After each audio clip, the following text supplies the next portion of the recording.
What is good, you guys? It's your boy Randy Anderson here, and you are on the Average Guy Network. And pretty much what I'm here to do to tell you guys is, before we get into this good ass clip and or episode, is to make sure you right there. You'll see it like right there. You know what I'm saying? Or right here. Yeah, you'll see right here.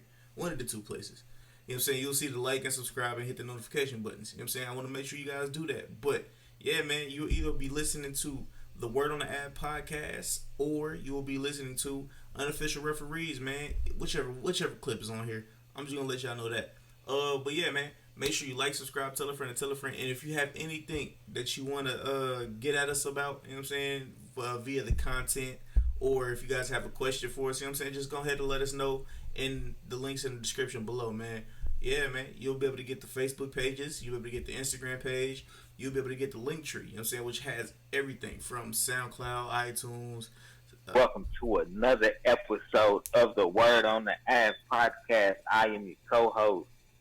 Y'all know who it is. It is Mr. Jones. Heavy on the Mister. Heavy on the Mister. Got my man. You gotta say host, bro. You the host. You the host. You the host. Co-hosting, man. We share, man. It's enough on the plate for everybody to eat, baby. Sure, we all hungry. Young lions. Yes, sir. Yeah, man. So, man, go ahead and show him some love, Mr. Anderson. All right, man. Let him know who you are. What is good, everybody? It's your boy Randy Anderson with another episode of Word on the Ad podcast, man. I'm here to let you guys know that we're here to deliver you guys another good episode, man. First and foremost, I do want to real quick before we start up, I need to shout out some folks real quick. I'm pulling this up real quick. My bad, y'all. I was supposed to have this up already. You know what I'm saying? I apologize. So, over the last 2 days, you know what I'm saying, I want to shout out Kiana Whiteside. Shout out to you. Is that Hassan Whiteside sister? I have no clue. And shout out to Nicole, you know what I'm saying? Shout out to the top countries, which is United States with 62. Shout out to everybody in the UK. And shout out to the people in Canada, man. Canada always showing your boy some love, man. We appreciate y'all. But just save us a spot if we got to get the hell up out the U.S. though, man. Hold us a spot, man. Let us come across, please. Yeah, because if shit goes down, it's either Africa or there. One of the two for me. I'll be honest with you. So yeah, man, let's get this episode started. Yeah, so one of the hot topics of the week, obviously, is the Revolt Summit. Obviously hosted by, it was funded by Revolt, which is owned by Puff Daddy. We're gonna say owned loosely, but it's owned by Puff Daddy. It was hosted by Jeff Jones, actually. But Jeff Jones getting old. Boy. Yeah, you see how them raising the day? I said, Jeff, man. I said, this dude done switched it up on us. I didn't know who it was. Little salt and pepper action going. He trying to get that little silver fox action going. Right. Don't put the camera on my face. I'm at it. I was trying to get it too, but yeah, man. Obviously some of your books on the panel. You had the Mike. You had T.I. You had Candace Owens. We all know Candace Owens. She's got a podcast out there too. She's I'm not gonna say she's Republican because that would be disrespectful, but I think she's really somebody that doesn't want black people just to fall prey for automatically choosing the side of the Democrat because the Democrat represents the so-called people. They're all warped trying to get theirs. So and then you had some other people on the panel. They're not as notable as the top three, but definitely people trying to do things. They've been all in those political fields. In their community. Yeah. I know one guy was a former hustler, I guess. Hustler turned entrepreneur niggas. He's an entrepreneur. Entrepreneur niggas. Niggas. We're going to start using that. Entrepreneur niggas. He came on there don't really.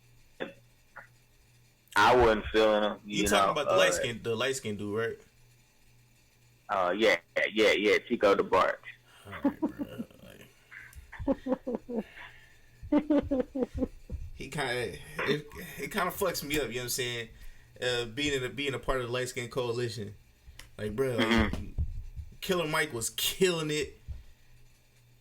Then you jumped in and you just like fucked it all up. I was like, damn.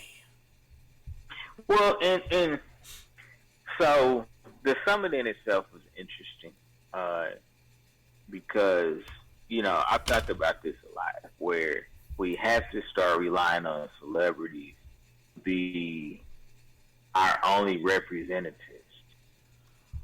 Like we have to stop doing that. Like celebrities can't be the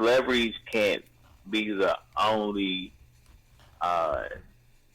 representation for us as black people. Yeah, because I mean, think about it. Like when they had the reparations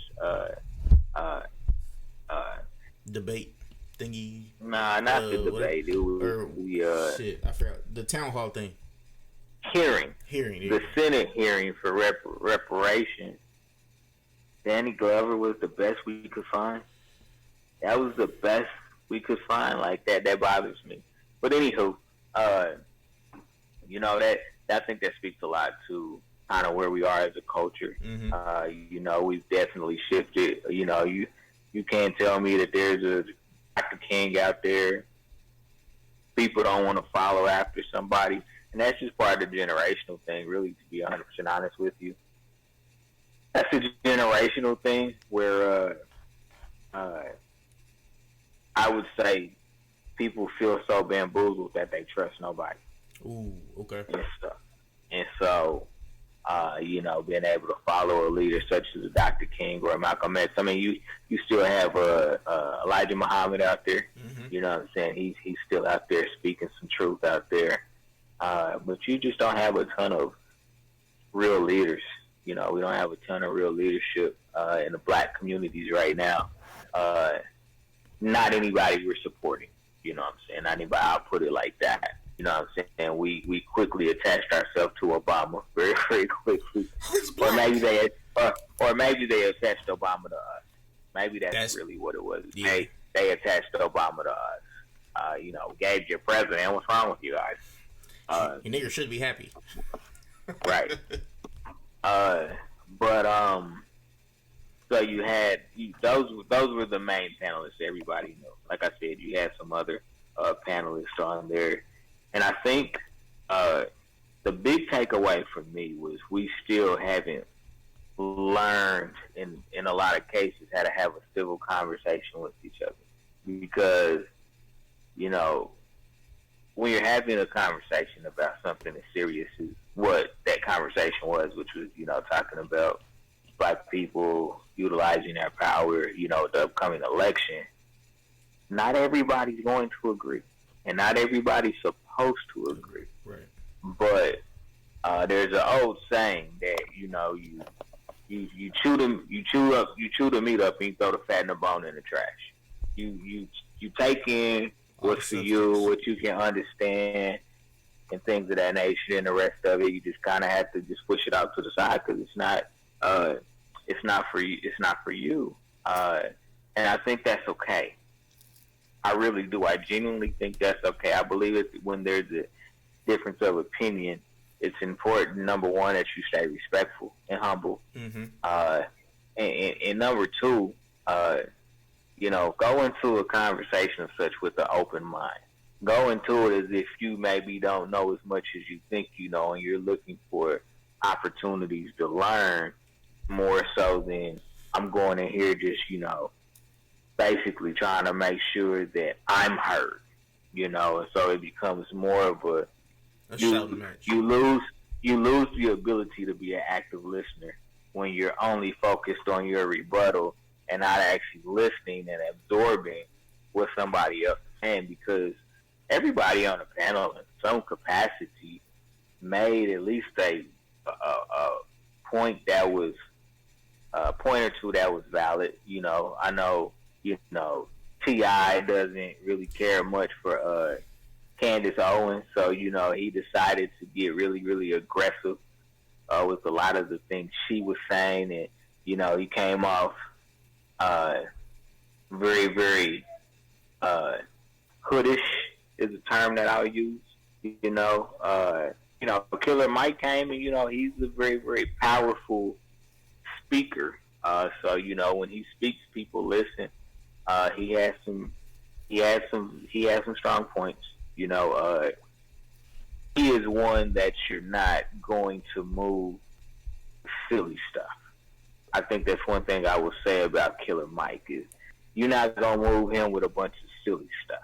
You know what I'm saying? He's very, very much a right to bear arms. Prepare yourself as if you will have to protect and defend everybody that you associate with. Is kind of his perspective. Trying our best to utilize capitalism for what we can for black people, different things of that nature. And I don't think Candace Owens is the polar opposite. I think she just truly has a different perspective. She doesn't want us to fall prey to every Democrat saying, we here for the people, because I think history has shown that that's just not a true fact.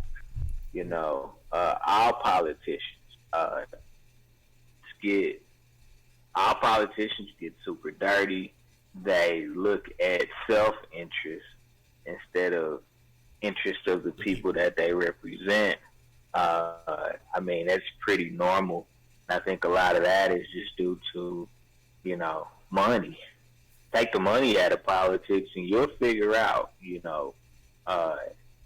who you should really be messing with. But when you can get enough money to fund your campaign, and not only yours, but you can do a smear campaign on your opponent, you're gonna win.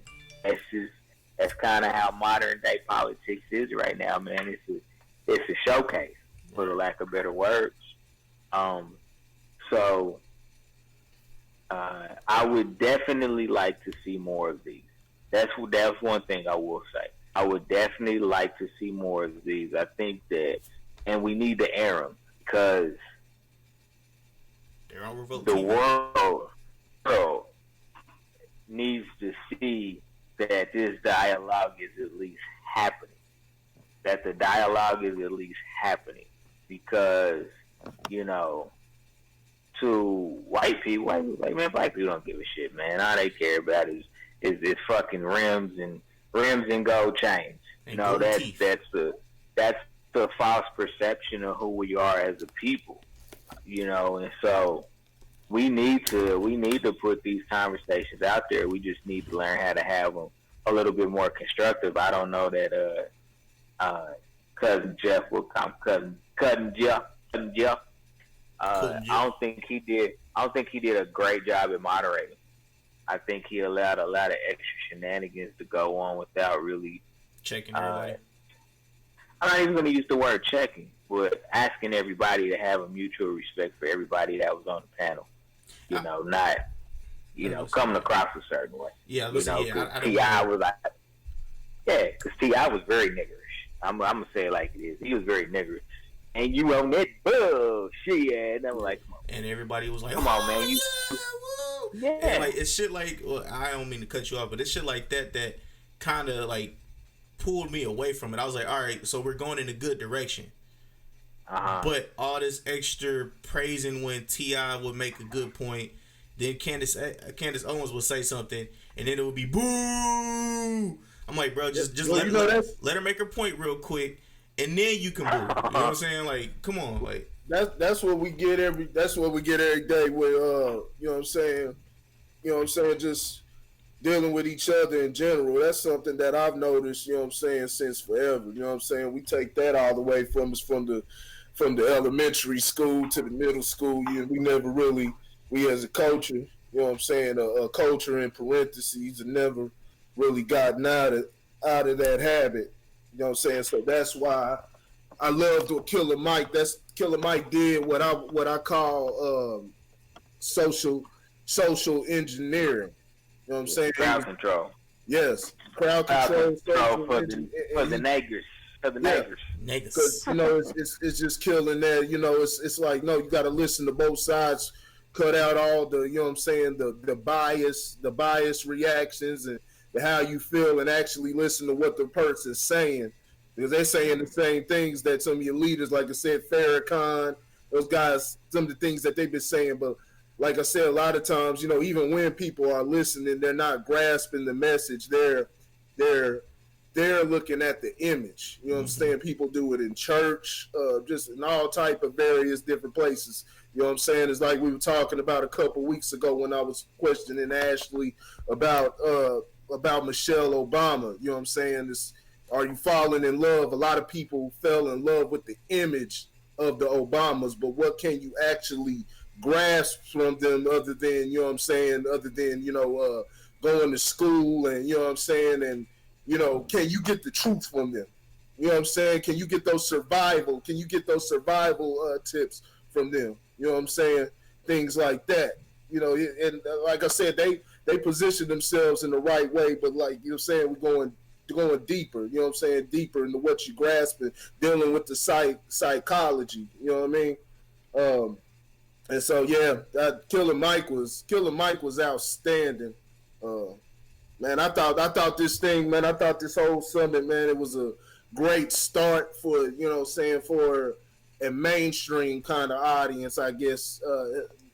That's be the right word, the mainstream kind of audience. That type of stuff, this is what we've been talking about the whole time. Killer Mike, I've been critical of him in the past. When I saw that, I realized he's starting to, I'm not saying that like, oh, we up here, over there, but I'm saying he's catching up in the ideologies. We're trying to get everybody to catch up, and Killer Mike is intelligent. He is, what I'm saying, he doesn't box himself in. So a person like Killer Mike allows himself to grow, what I'm saying, as far as, what I'm saying, with the information that he's, giving out. And that's exactly what I noticed. And, you just see that change, you see, he referenced, like I said, like I've been saying for the longest, go to the people who have the data. Yvette Carnell, he said Yvette Carnell, Antonio Brown, Thomas Sowell. I think Thomas Sowell might be a little bit, Thomas Sowell, he might have motherfuckers confused though, you know what I'm saying? Just start, you know what I'm saying? Not start basic, because they're not basic, they're on the same level, but as far as the wording, Thomas Sowell had you, if you're not paying attention, you'll be like, where am I? You have to look them up to see what I'm talking about. But like I said, start with Yvette Carnell, Antonio Brown. You see this conversation, the things, his agenda, and the way that he attacked the black issues. You see, it's a change. You know what I'm saying? It's been upgraded because of that. He started getting the numbers. You know what I'm saying, and understand what exactly he's really dealing with. They really didn't dive into reparations. I know T.I. said something crazy. T.I. really didn't bring nothing of value. I like his his efforts. He didn't bring. He tried. I'll give him that. I was about to say, he tried. I'll give him that. He tried, but he didn't really bring anything of value. When it's just a lot of he did a lot of emotional responses. We got, like Ron was saying, we got to get out of those emotional response and be very concrete with our questions and the way that we respond to certain things. It's that's exactly what Killer Mike did again. He's not wasting your time with extra, semantics and everything. It's like Candace Owens. She, T.I. asked her, and that was a valid question, when has America been great? Candace Owens, I understand she's trying to set up something, but it was taking her way too long and just not answering exactly. And so then Killer Mike attacked that. You know what I'm saying? Like I said, it was debate style. He did that the right way. And he attacked that. He said, hey, and then he told her, I gave you a chance. You know what I'm saying? You had a chance to respond to where it was. Now it's my turn. Because you didn't have the answer, you weren't prepared. Mm-hmm. A lot of people, once again, people were sitting there with the and all that, and Mike's like, nah, that's not what this is. Yep. I want people to understand that when Killer Mike is saying that, that's not what that is. He's showing you, he's giving you some of the art of communication, showing you how to communicate. Mm-hmm. So there's a lot more to take from. I thought Killer Mike was just absolutely brilliant. You know what I'm saying? Educational with this, and uh, yeah, he's another beacon out there that can help get the right message and get people where they need to get going. Uh, I think this is a great start. I think this is a great start, and hopefully they have more. They'll continue to evolve it. They'll continue to evolve it more. I do see evolution from it, especially from Killer Mike controlled that whole thing, so that you can't go nowhere but up because he ain't gonna allow a person like him is not gonna allow it to go anywhere but up. You know what I mean? See, when we talk about we want to see it grow, right? I want to see it grow as well. Don't get me wrong, but like the whole superstar, what's the name? Like I understand if you have like a Killer Mike back on there, that's fine. You know what I'm saying? Killer Mike is fine, good and dandy. T.I., I'm not really for sure. You know what I'm saying? You can have Candace Owen on there for the diversity, and then you can have the other girl back on there for diversity for Trump or whatever. You can have anybody else that likes Trump. You know what I'm saying? That'll defend Trump's point of view and shit like that. That's fine. But as long as we get somebody who's actually been in the trenches for at least 2-3 years, you know what I'm saying? That's been in this game for more than, or for the black people, just say it like that. You know what I'm saying? As long as we get like somebody like that in there, at least 1 or 2 of those people, you know what I'm saying, who've been in there, who've lived it and stuff like that. And don't get me wrong, T.I. was I'm fully aware of T.I. taking the capitalistic of 1% role and him buying properties and shit like that, and him making millions of dollars off of the redlining and stuff like that. Because they brought that stuff up. I don't know if everybody really like listened to that part. Because it was like it was super quick. It was like little in and out. You know what I'm saying? I saw that. They were talking about those things and like stuff like that. That interests me more than a lot of the other shit that they were saying, because they were literally going back and forth about nothing half the time, especially with Candace Owens and T.I. You know what I'm saying? It was just like, I know where T.I. is coming from, but you're not saying it right. Candace Owens says some valid things too, though, but she leans too much toward the conservative. She had a lot more valid things. I probably put her in about second place up there. You know what I'm saying? Out of everybody, she leans. She gets too stuck in that. You know what I mean? Trump and this and that. You know, she gets stuck in the bid winch. Like Trump's not all the way for. You know what I'm saying? Trump may do some things that are beneficial. But like I said, people, and nobody even brought up the Byron Allen. Nobody even knows about the Byron Allen case. You know what I'm saying? And with Trump's DOJ, why Trump's got his DOJ siding with Comcast. You know what I'm saying? To fight against that. You know what I mean? And nobody's asking that question right there. So and nobody's. What was you saying? My bad. What you about to say? I said, and nobody is fighting against nobody's fighting against the government for having our votes. Like, cause they had a voting, what's the name, whatever, to where it would prevent pretty much the cyber people to be able to mess with the voting, and that the bill got rejected by one of Trump's people. Nobody's talking about that. So it's just like, as far as voting, and I still the way I always go it, and I tell people like this, is just vote anyway. Just vote anyway. I try to find a way to make it register with people, because I don't want to just, if it's like piss into the wind, it's almost as if it's useless. Okay. Just do it anyway. Do it for defensive. Just vote. Go out there and vote. But voting is a joke. The voting system is a complete joke. It's very it's altered. These people are chosen. It's a game, but that doesn't want me. I still want you to go out there and vote, and especially deal with people on the local level. That Mike put that out there. You know what I'm saying? Deal with people on the local level. You should know. You know what I'm saying? Who your wardens, you know what I'm saying, your mayors, and, people in running city council, people like that. You should know about all that. You should know their doings. You know where they come from. You should you should know all of that.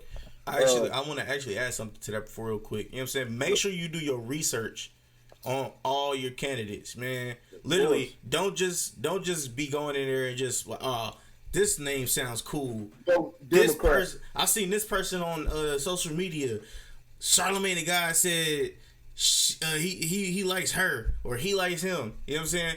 Do your research on all these people and their background and everything they stand for. Literally, do all your background checks ahead of time, man. Because if you don't do that and you're just marking stuff, you'll be like what they were this last election. You know what I'm saying? Or not this last election, but this last state election. You know what I'm saying? For the whole Missouri thing and stuff like that with the marijuana and the guns and shit like that. And now people are complaining about the if you get a marijuana card, you can't have a gun license. You know what I'm saying? So it's just like look at the shit. Read the shit. It's right there for you. Go ahead. It's not right there. You gonna have to look. It's not right there, especially now. You're gonna have to look. You're gonna have to do a lot. I hope people understand there's a lot of reading. So if you're not up for a lot of reading, you don't want to do a lot of, you know what I'm saying, boring hours of shifting through and taking notes and things like that, then I suggest you give up.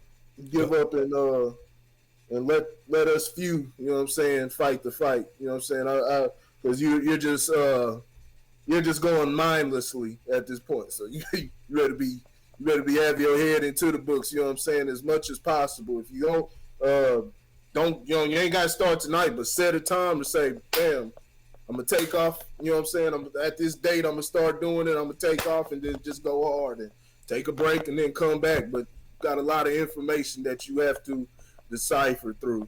Go ahead, Lauren. Process. Man, fuck that. Start tonight. Start tonight? But, I want to ease people in, man. I want to ease people in. I want them to finish. Finish their season of Power. You know what I'm saying? I want them to TV show. I want them to finish their football game. You know. Now I was gonna say, it's not enough to do your research and have the candidate that you feel like is the best fit that makes it to the primaries. Understand that. I want everybody to understand that, like,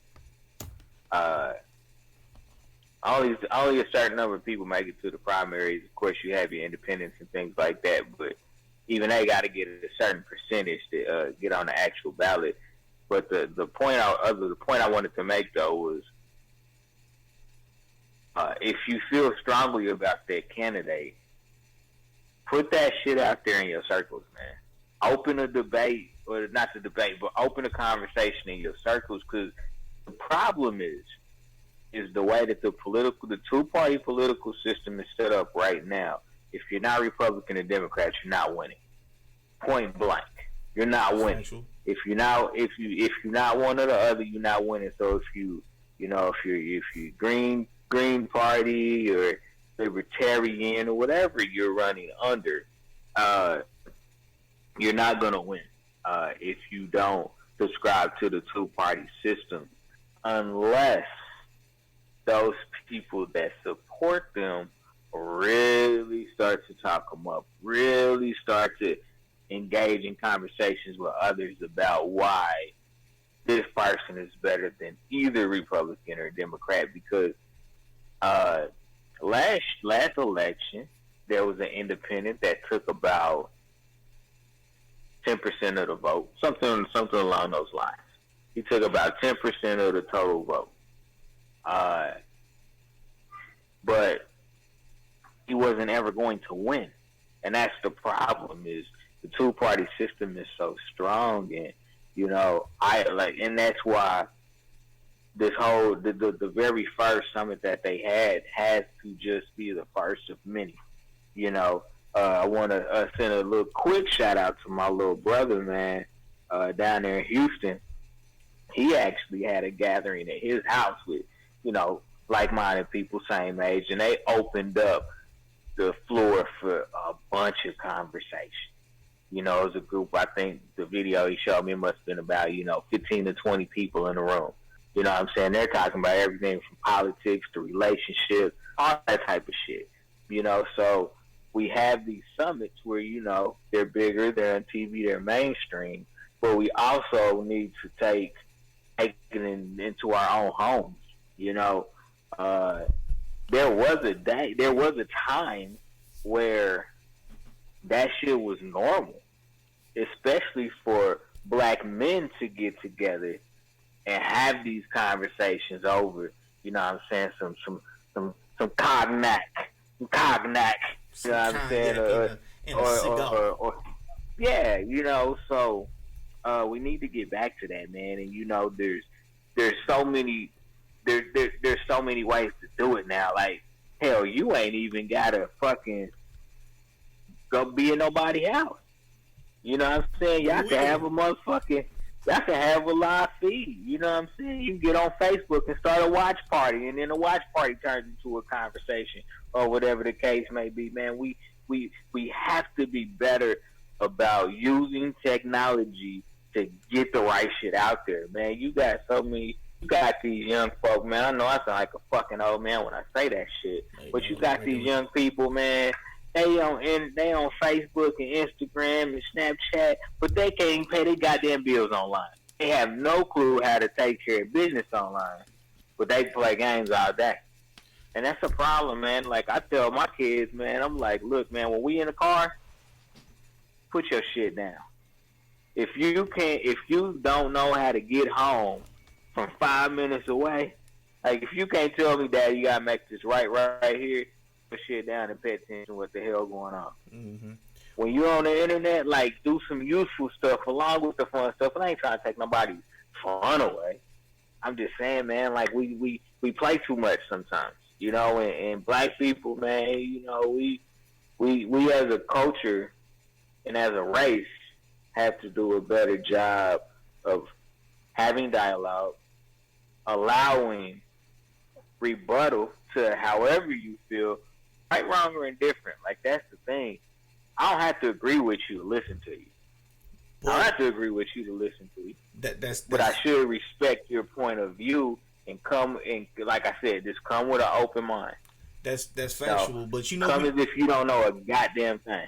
We live in a PC world, and literally, I could rebuttal something like, all right, boom. Let's say we're just having a conversation, and the conversation gets heated.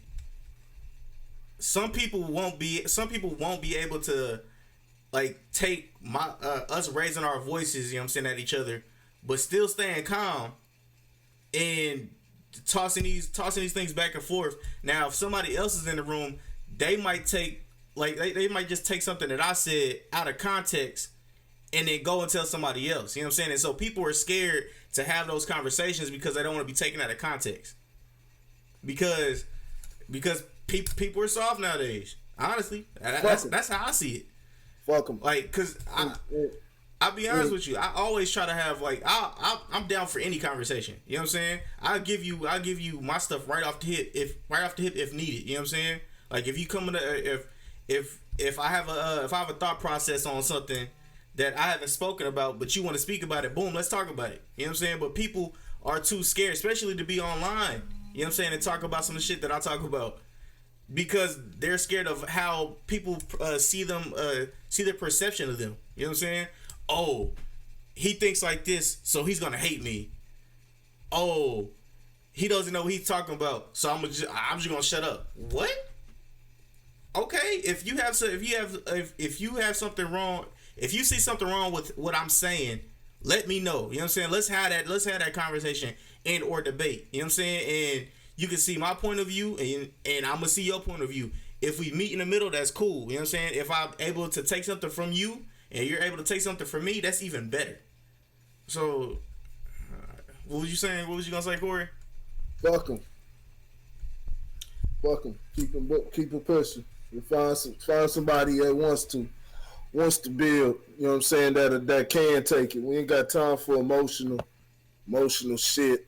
You know, people and they feelings, how they feel about something. We all feel certain ways. You know what I'm saying? Wish it could be our way, but it's not like that. That's how children think. So people gotta learn communication and learn, you know what I'm saying, if you got a problem, you know what I'm saying, you attack what the person's saying, meaning pinpoint the issue that you find, you know, stay on target. You know, and if a person's not making sense, don't want to answer or something like that, you know, it's you know, just you're not dealing with somebody sane, but you know, we're not even, a lot of people aren't even to the point to even get to that because it's too much, you know, too much of the emotional shit, and I don't like what you said, and I don't have an answer and shit like that. You know, like whatever, man. You know, we ain't got time for that. You know, I just don't want to hear these people. You know what I'm saying? Asking why. You know what I mean? Asking why later. You know, you're not trying to figure out. You know, you're not trying to come to no conclusion or be a part of the solution. You know, it's always a problem with something. So come with a, you know, got to come with rebuttals. Like I said, be pinpoint, be accurate. You know what I'm saying? Just be accurate and pinpoint exactly what a person's saying. Pinpoint the flaw in what they're saying and go from there. Just go down the line. But you know, if you're not listening to a person, that's what it comes down to. You got to be listening to a person to even begin with. You know, a lot of times we just get into that. It's bullshit. Just like T.I. said. You know what I mean? They airing bullshit and probably missing the fact. So no, man. All right, so I got a question for y'all about the still staying on the summit thing. So what did y'all think about Killer Mike talking about say fuck it to both of y'all masters, kill both of y'all masters, and create your own shit? So what is y'all thoughts on that process? I mean, we were talking, we were talking about that earlier, Randy, before we started this up. You know what I'm saying? You know, about, you know, being tired of, you know, breaking your back for somebody that doesn't value, you know what I'm saying, you as an individual. You know what I'm saying? And how talented and how valuable you are, you know? And so, yeah, I mean, he didn't literally mean kill. You know, he meant kill as in, you know, not allowing them to have power over you, power and dominion over you. And that's, you know, you can look at it from two perspectives. For those of us equipped to do that shit, absolutely. Absolutely. Now, are we all equipped to do that shit? Absolutely not. I'm saying you always gonna have bosses, you always gonna have workers. But, you know, if those of us that have the ability to do it, go out there, get it done, put our monies into funneling things back to enrich the culture, you know, then it works. You know, one of the interesting points that he made that we talk about on this podcast is every black person can't be an athlete or a musician. You know, he made a comment about we're 15% of the population, but we're not 15% of judges of anything outside of sports and music. Mm-hmm. You know, we don't represent any other industry in that same number, the same percentage. And so that was a very, very gripping statement, because we talk about it so much. You know, we need more doctors, you know, because when you have a person that looks like you, that understands you and things of that nature, they have a vested interest in the survival of people for your type. And, you know, lawyers, I mean, the law damn sure ain't set up to protect us. Damn sure ain't set up to protect us. We have very little representation. You know, we've had one black Supreme Court justice in the history of the goddamn Supreme Court. We've had one, you know, Thurgood Marshall. I mean, hell, we hanging on by a thread the roof Ginsburg. we gonna keep her alive just Right. so everything don't go back to shoot, man. I have our wives and fucking moo all day. But school teachers, male and female. That's one thing. The educational industry is getting killed from a sex standpoint. I would say that the education industry is probably 90% women. You don't have a lot of male teachers at all. That's true. Across the board. That's a big glaring issue right there. So we do have to have better representation on an economic power, not economic consumption. Having economic power, and control in different markets. So you got to look at it from all angles and things of that nature. You definitely have to do that. I think it's important to look at all angles because you can't debate a person till you understand what the fuck they talking about. Yeah. Truthfully, you can't have a valid argument with somebody or debate. I won't say argument, but you can't have a valid debate with somebody if you're not even educated on the opposition. It goes against the law of debate. Yep. You not to be educated on how they gonna come at you anyway. That's why T.I. kept saying that bullshit because he ain't had nothing else to say. He didn't have anything. He didn't have anything educational to say. Yeah, bro. Because when Candace Owens was speaking, and honestly, people didn't understand that Killer Mike. Because I was looking at a lot of the comics, I was like, why is Killer Mike praising her? Why did he give her a pound or whatever? I was like, bro, because she was saying shit, but she wasn't able to finish a lot of, and she didn't know how to put a lot of her stuff that she was saying. Honestly. Oh no, I disagree. I just think that she's not necessarily, and we talked about this last week, I believe. She's not connected to the same black struggle. And that's why she's not able to connect those dots, because she's not connected to the black struggle like that. That's a good thing, and it's the bad thing. The good thing about it is that shows that we ain't all poor and broke. We don't all come from that type of household.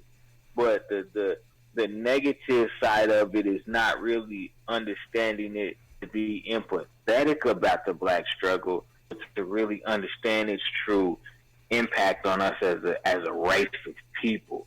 If you can just do that, that will give you enough connection to be able to speak in the proper tones and use the right words within that audience. And she's not there, and she's not willing to step outside of her own box to maybe see that. I guess is the way I would phrase it. But that's why, and Killer Mike is. And so, really, what he was trying to do was build that connection. He was trying to build that connection between her and the people. Mm-hmm. Because he, in a lot of ways, was like, he said it, shut the fuck up and listen. Like, you're not listening. All you want to do is look at everything that you disagree with her about instead of taking a second to step back and be like, but does what she's saying, does she have a point in any capacity? And she does. I'm not going to say I'm her number one fan because I'm not. But I listen, and I'm like, like being trapped by the Democratic vote, that's real. That shit is real. You know what I'm saying? My grandfather, rest in heaven, he was a Republican. It went through. Now, he wouldn't tell you that because he knew he had to support the community, and we try to act like we know politics, but he was a Republican.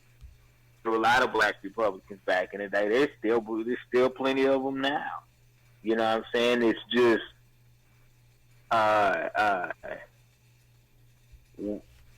we don't understand how politics works, and therefore we always will side with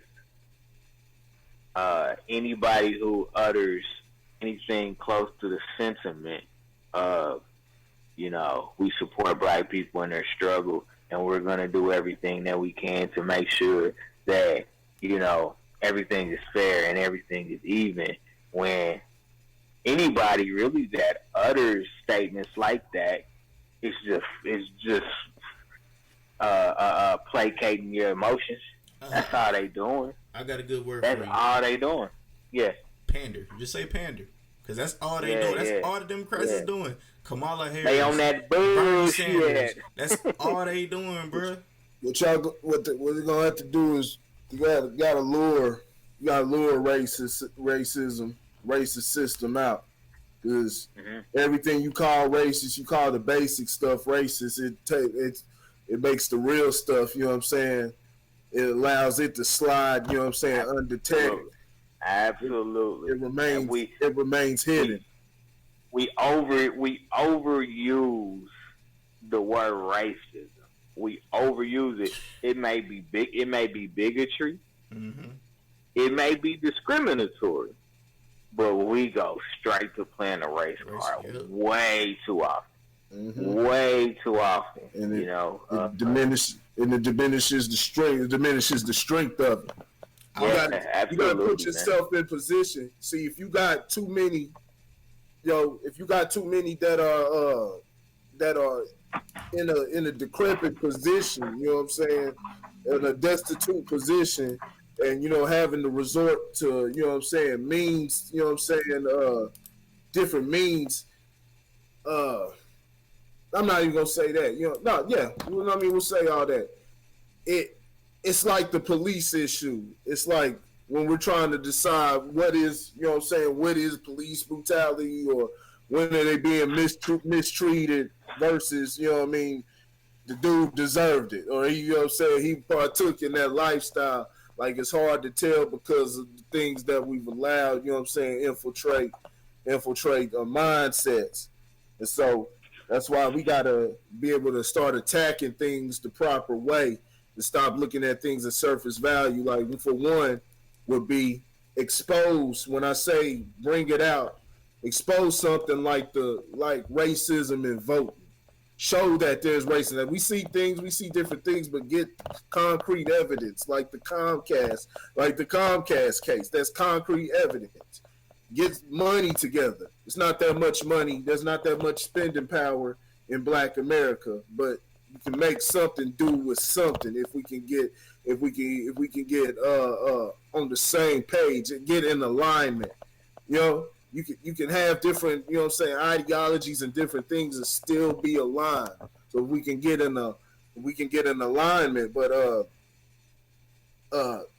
get in alignment, get the money together, put money behind the candidate, do certain things like that, and then start to point out racism. You have to have, you got to play the game first. Play the game that's been set out. We can prove, the reason you're in the way things are now is because of the racist system, but now, you know what I'm saying, just expose everything, pull the curtains back on, you know what I'm saying, every detail. You start doing that, like I said, you got to put yourself in position and but you got to play the game to do that. You looking from the outside and just, call it, that's racist, and it gets kind of, it dilutes it.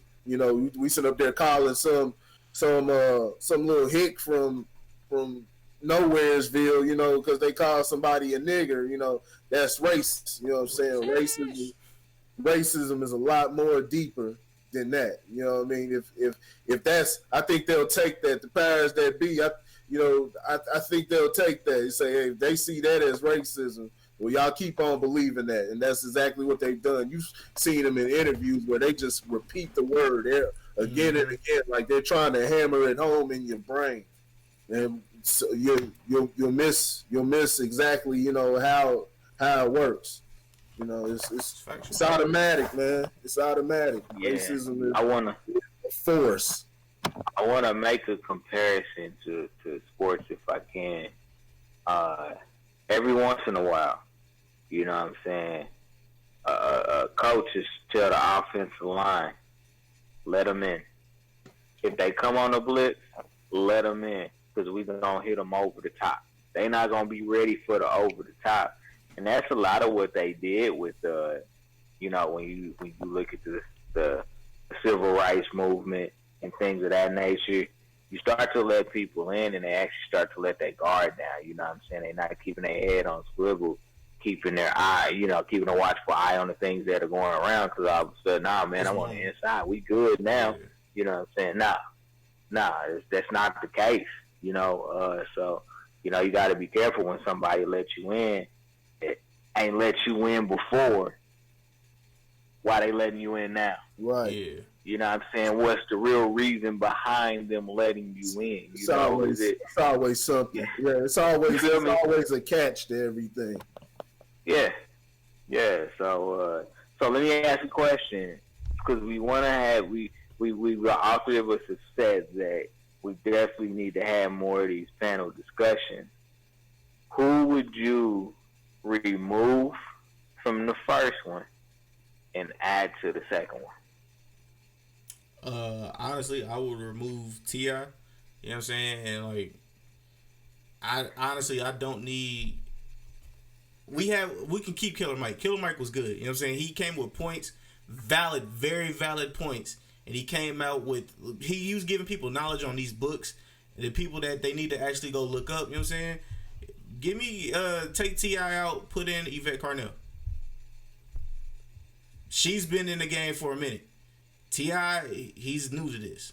She's not by no means, and that's not an age joke. That was who else would you take out though? You can take the whole panel out if you want to and insert our new people.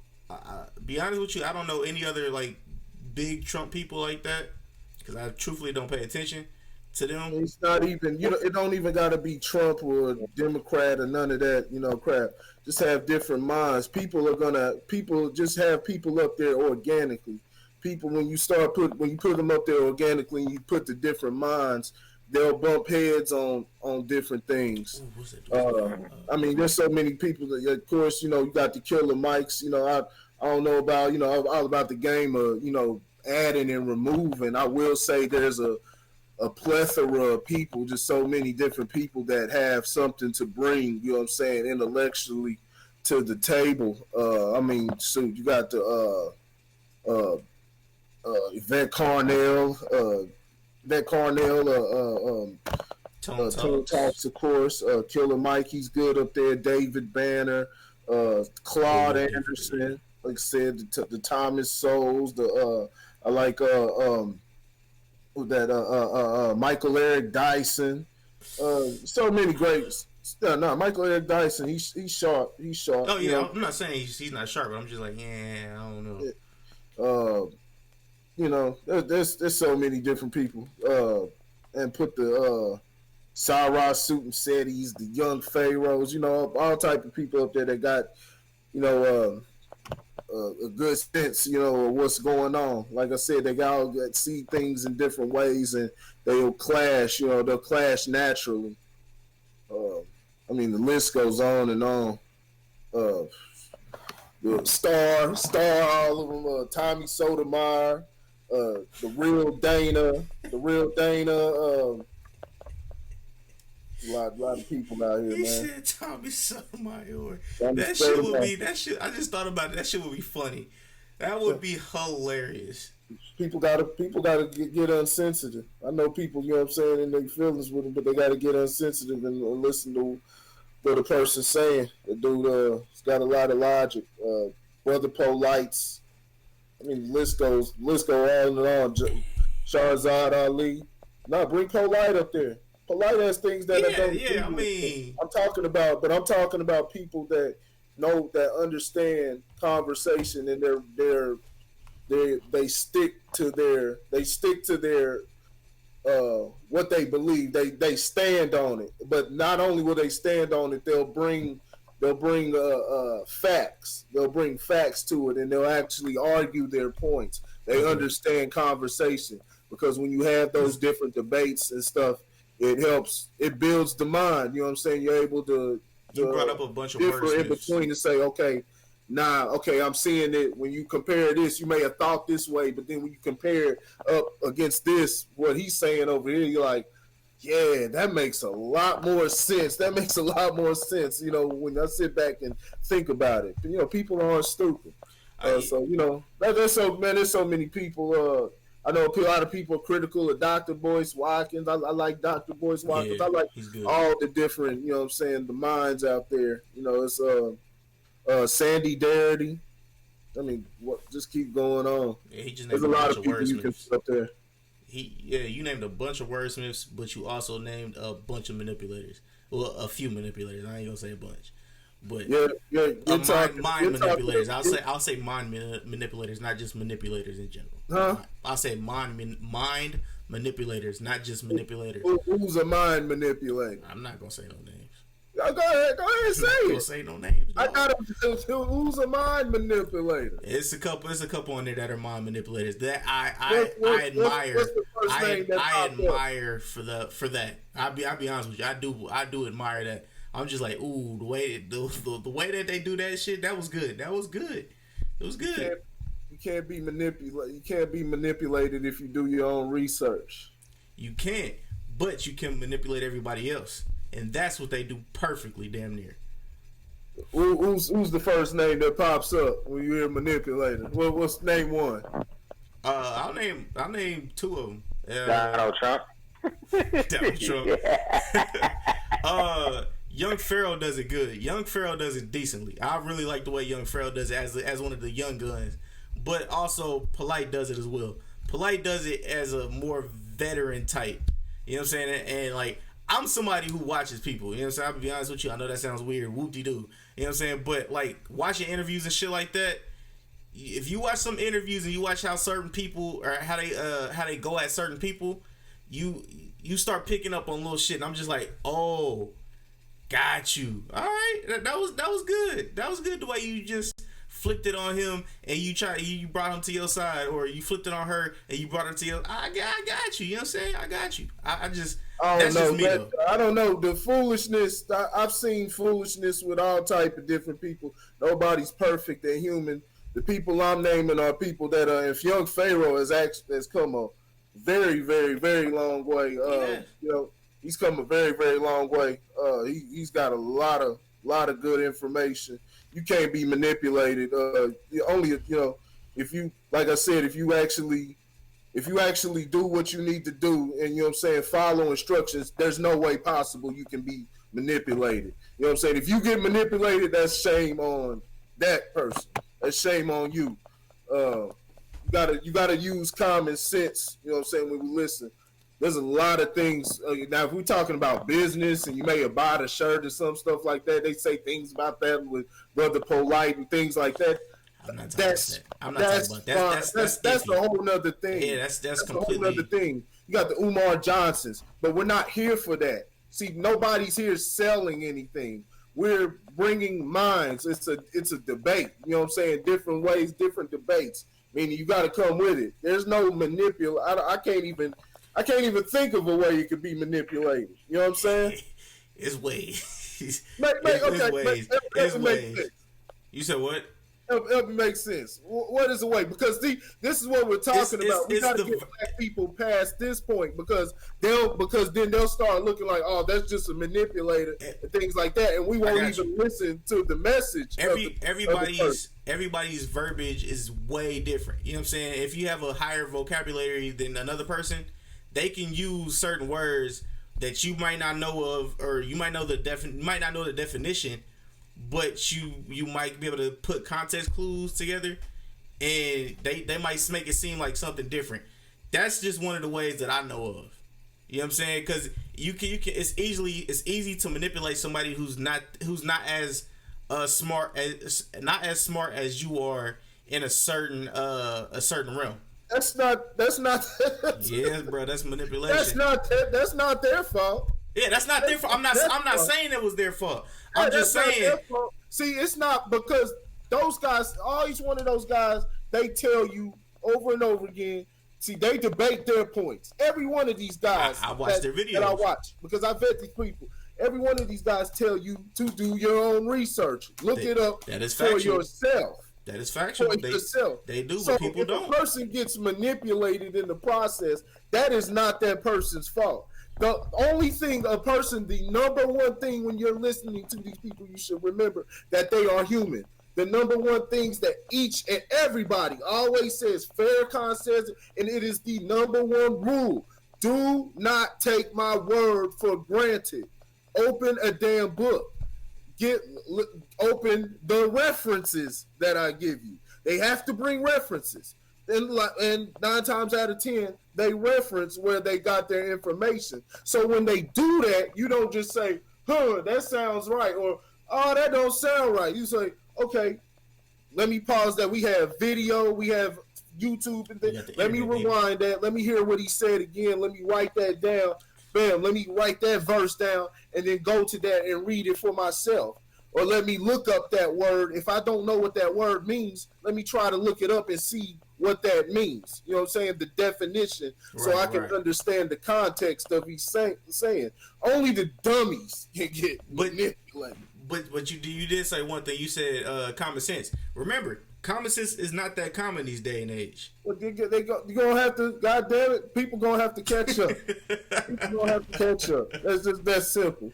You know, we can't keep babying. Can't keep babying people. They gonna have to catch up. You know what I'm saying? If you don't understand, you know what I'm saying? If you somewhere, if you in another damn country, you don't understand what they saying. What you gonna do? Just stop, not speak? You know what I'm saying? If you move to that country, no, you're gonna have to learn that damn language. You know what I'm saying? So you're gonna have to learn the language. And I'm gonna be honest with you, I'm not editing out any of those names.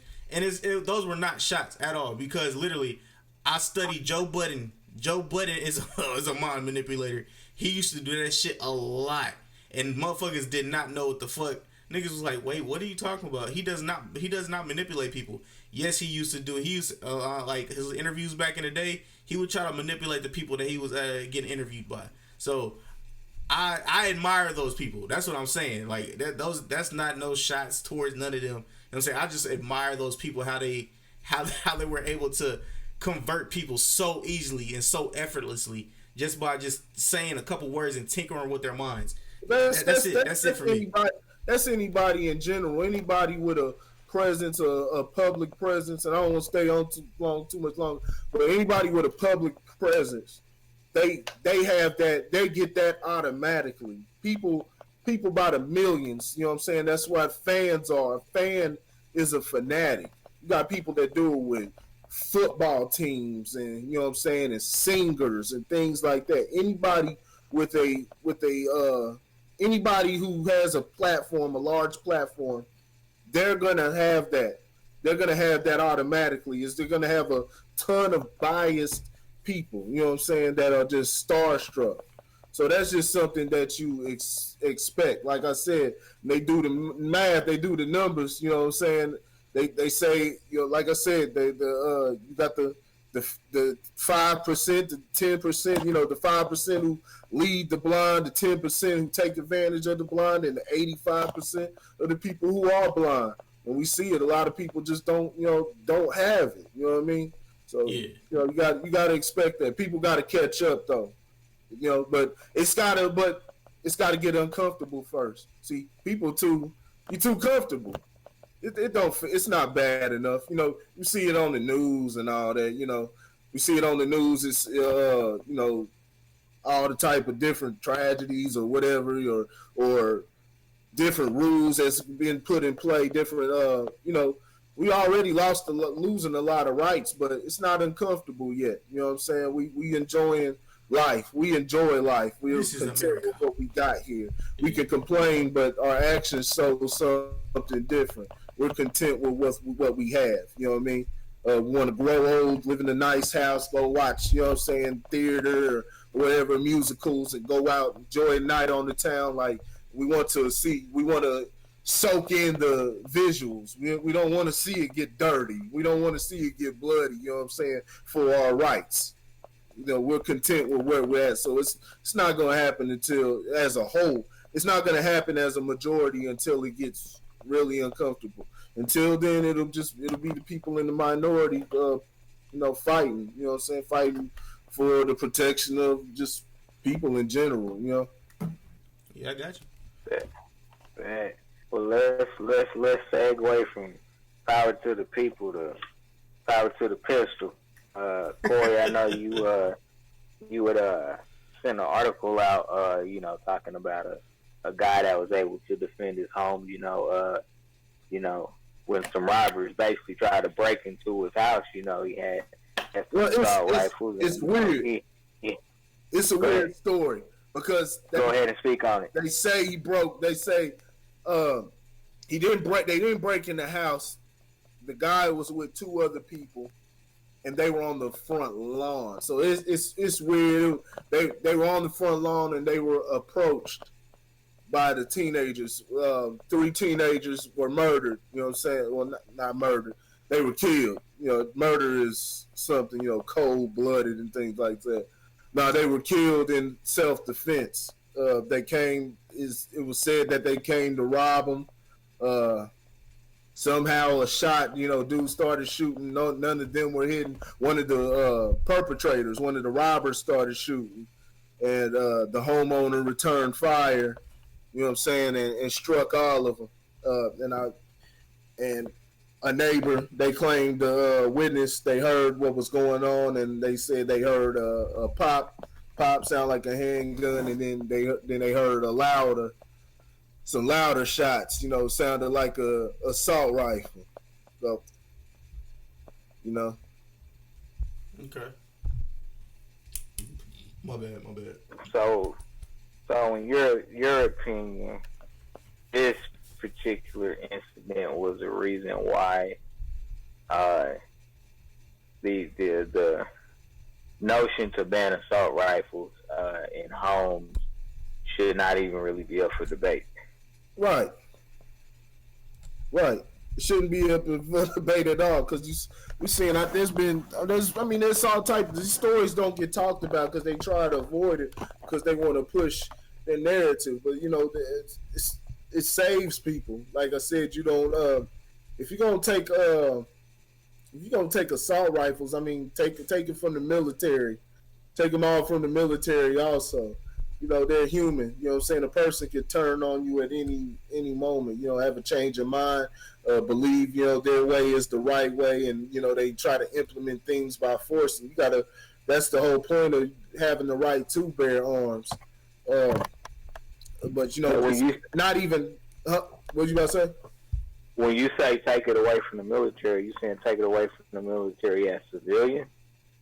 It shouldn't be seen with it here on this land. Now, what they do, taking it, if they want to take it across seas or whatever, that'd be another thing, overseas. But they want to take the assault rifles from us. You know what I'm saying? Then you got to take it from everybody. I shouldn't see now. So you saying take it from the police officers and military? Shouldn't see none of them walking around with one.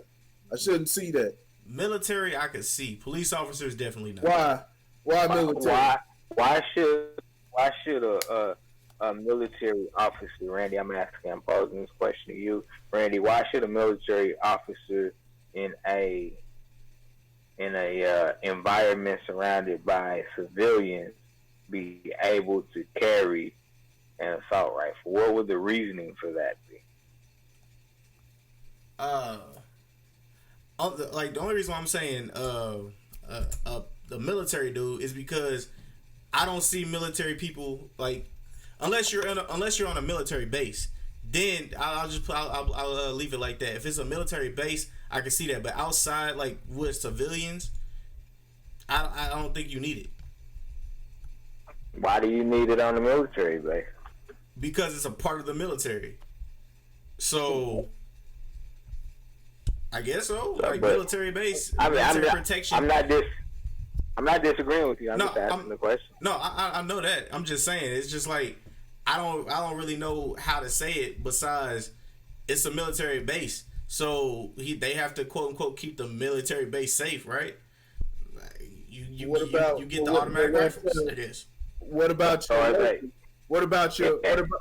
your neighborhood though? What if you have, you know what I'm saying, we get comfortable, what if we have an invasion? You know, we're comfortable where we're at. We have the best, you know, technology, they can spot things, but we've seen over and over again that the government has created false let me not get blocked. What's a good word? I don't want to say false narratives. You know what I'm saying? Hoaxes. But you know they've co-opted these different things. You know they've lost the trust of the people. Mm-hmm. And, you know they can you never know. You never fall asleep. You never allow for the day. I don't care if they go 50 years within good trust. There's nothing. Just slavery. The whole slavery issue. Jim Crow and black codes, things like that. Those things alone are. That's why you shouldn't trust the government. You should never, ever trust the government ever in history again. They haven't done right by you. They haven't given, you know what I'm saying, made that type of thing right. Like, no, you should never. You know, so you not having those things, it leaves your neighborhood at the mercy of the military. And, you know, that we've seen every time that's happened in history, the military has taken over. When you live in a military state, when they overtake the people become slaves in their own state. That's the whole reason for bearing arms. You can't take that. And then on top of that, you know, you got to for situations like this, you got to get them people up off of you. You can plan when you're in your home. You can plan if the criminals coming with AR-15s. Well, you can at least plan. You got the advantage because you're in your home, so you can decide to duck down, and because they're gonna start spraying up the place, or whatever. You can decide how you want to attack them because it's from your home. You know what I mean? You have to get tactical in the way that you move, but you got to protect. You got to protect where you're at. You know what I'm saying? So you're going to need that because they're going to get those guns regardless. They're going to get that type of shit regardless. Right. They're going to have guns regardless. So you got to be able to defend your turf and defend your family. You want to make it alive. Rather be judged by 12 and carried by 6. I can't play devil's advocate here because I don't have enough information. I'm not going to say enough information. I don't have the thought process because literally I'm down to keep my guns, you know what I'm saying, automatic rifles, whatever, you know what I'm saying, protect my home is protect my home, and I'm trying to play devil's advocate, but I can't because I can't see myself giving up my weapons and them still having their weapons. Yeah. No, well, I can't see a police officer still owning a M16 and I don't own the M16. You know what I'm saying? You putting the power in them. Yeah. It's really not about really playing devil's advocate. I don't think. I think it's about being logical about it. You know, if you take it away from the civilians, you have to take it away from law enforcement and those that protect the. I understand those that protect the badge. I understand that, but art imitates life, and if you've watched movies and TV shows from the last 10 years, art imitates life, and everything that you've seen in the movies and TV shows is pretty much happening right now. You know what I'm saying? So like, let's just say what was it? Movie? Was it a movie or TV show? Let's just go TV show. Let's say Walking Dead, right? Yeah. Let's just say Walking Dead. Okay. When everything goes awry, and the people I guess that are in a colony or whatever, they all have somebody who owns the guns or who watches over the guns, and that person has the most power over all the guns and nobody else does. So he could literally kill somebody. And he's the one with all the power while everybody else is just pawns. at his discretion. At his discretion.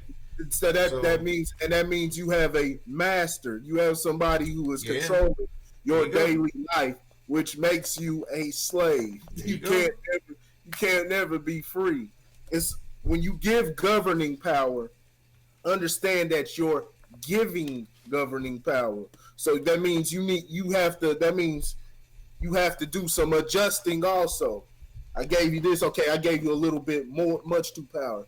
We the people are the government. We elect because we really don't elect these people. But that's the way it's supposed to operate. And if people woke up and understood it to be that way, that these people are public servants. They are public service. They're here to do a public service. That's what they're here to do. They serve us as the people. They're not the leaders. You know what I'm saying? But you got too many people bound down, kissing, you know what I'm saying, kissing the ring, kissing their feet. You know, I follow Obama, he's my president. I follow Trump, you know what I'm saying, Make America, he's our president. Things like that. Like, no, he's got a job. They all got jobs to do. They're here to serve the people. You know, and we make, you know what I'm saying, we make the decisions. That's what it's supposed to be. And if the power gets taken out of our hands, that's when you see those militias. You remember that standoff that happened in Oregon. You know, now like 9 times out of 10, black folk they get away with that. You know, they're gonna drop bombs on them like they did the Move organization in Philadelphia in the 80s. You know what I'm saying? But that's when everything. I've heard somebody say this the other day. I forgot who it was, but everything. I mean, it may have been on the panel. I don't know. I forgot where I heard it, but it makes sense. It was powerful. Everything is a blood sacrifice. It was Killer Mike. It was Killer Mike. Everything, all, you know what I'm saying, freedoms and different rights took blood to get.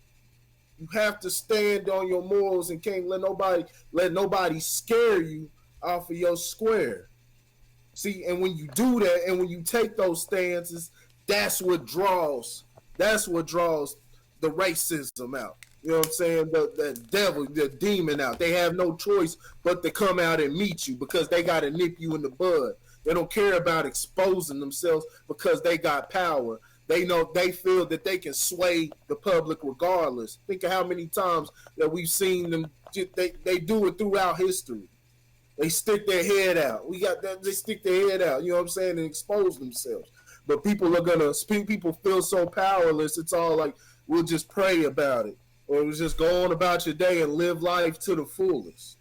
You know what I'm saying? I just want to be happy. Just enjoy your family. Yeah, enjoy your family, but you should be doing that with the, you know what I'm saying, hey, it's casualties in war.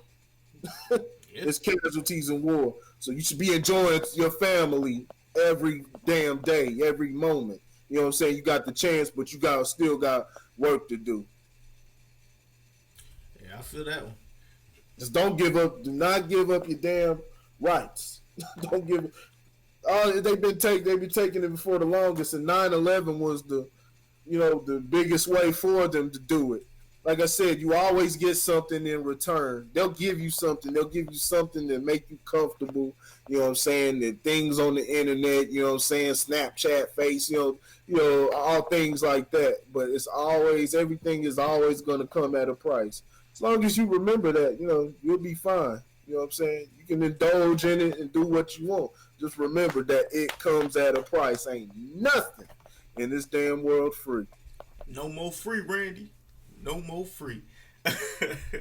So man, hey, that dude, that's you know, we got to hold on to stories like this, with and some updates to it, man. Sure enough, the family, you got the family of it talking about, oh, he didn't have to. He could have shot once. He didn't have to kill.